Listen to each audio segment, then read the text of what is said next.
Welcome to The Explainer. Today, we're jumping straight into the deeply emotional, absolutely unforgettable true story of a Bornean orangutan named Pony. We're going to trace her incredible journey, from literally unimaginable trauma to an absolutely remarkable recovery. This is a story about one of humanity's closest living relatives, a species that's been around for hundreds of thousands of years, and what actually happens when their wild world violently collides with ours. Listen to how conservationists describe what happened to her. They call it one of the most tragic, disturbing, and ultimately inspiring stories ever documented. And wow, they hit the nail on the head. We're going to unpack the extreme lows of an innocent life completely derailed by the illegal wildlife trade, right alongside the incredible highs of her painstakingly slow rehabilitation. It's a journey that really exposes both the absolute darkest and the absolute brightest sides of how humans interact with wildlife. Section 1. A Stolen Rainforest Childhood. To truly understand what happened to Pony, we have to travel back to the 1990s, to the ancient, incredibly biodiverse rainforests of Borneo. That lush environment should have been her home. Because out there in the wild, an orangutan mother raises her baby for 7 to 8 years. Think about that. That is longer than almost any other mammal on Earth, with us humans being the main exception. These mothers are fiercely protective. They dedicate nearly a decade of their lives to raising their young and preparing them for the absolute rigors of the wild.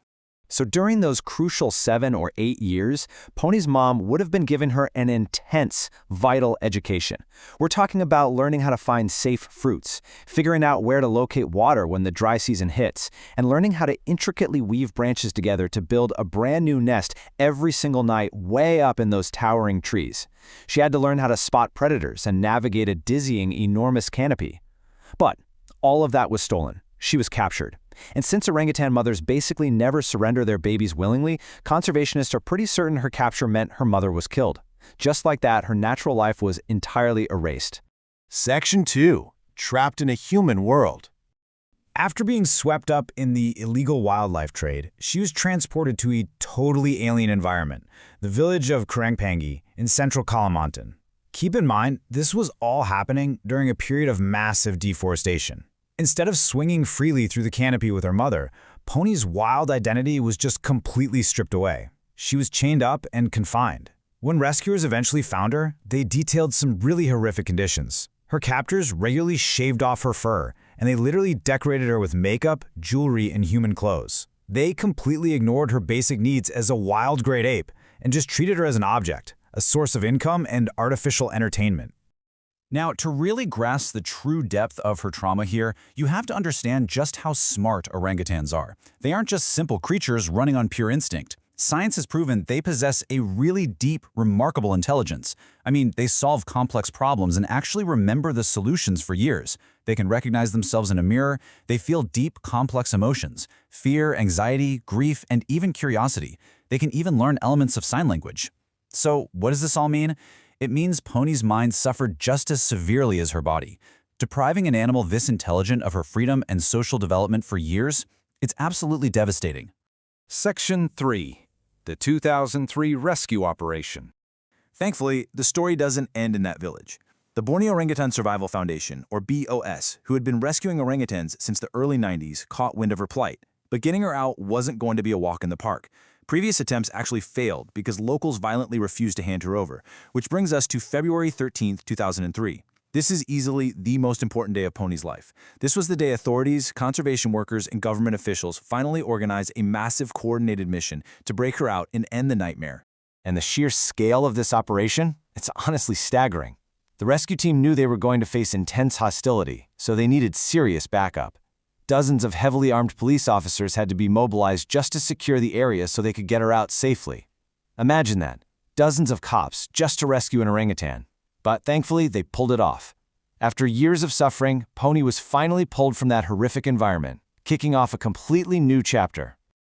Section 4. The Long Road to Recovery. When she was safely extracted, they rushed Pony to the Nyaru Menteng Rescue and Rehabilitation Center, which is this massive refuge for hundreds of rescued orangutans. But getting there was really just step one. Because her case was so extreme, her caregivers had to take a very careful step-by-step approach. No quick fixes here. First up, restoring her physical health. We're talking proper nutrition and intense medical care. And incredibly, over time, her natural fur actually started growing back. Then came the harder part, patiently encouraging natural behaviors she had been denied, like climbing and building nests. Finally, they had to help her foster social relationships with other rescued orangutans. Her psychological trauma was deep, so her caregivers basically had to celebrate tiny incremental wins as she slowly and so bravely regained her confidence over several years. But we do have to face a pretty harsh reality here.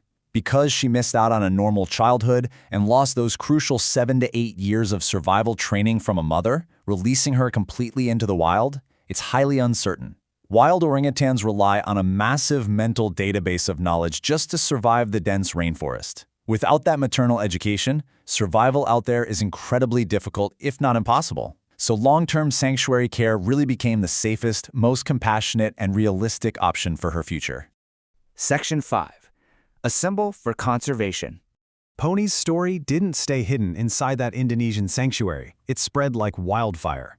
Journalists, filmmakers, and advocates shared her story globally, bringing urgent attention to a massive crisis. Thousands of animals are ripped from their homes every year, and Pony really became the face of that crisis. And that brings us to today. More than 2 decades after that wild 2003 rescue, Pony is living safely under the dedicated care of the BOS Foundation. Now, she can never get those stolen years back, but her life today, it is incomparably better. She is a living, breathing symbol of resilience. She's living a good life, surrounded by natural behaviors, and proving just how extraordinary and life-saving dedicated conservation can be. But as we wrap up, I want to leave you with this provocative question to chew on.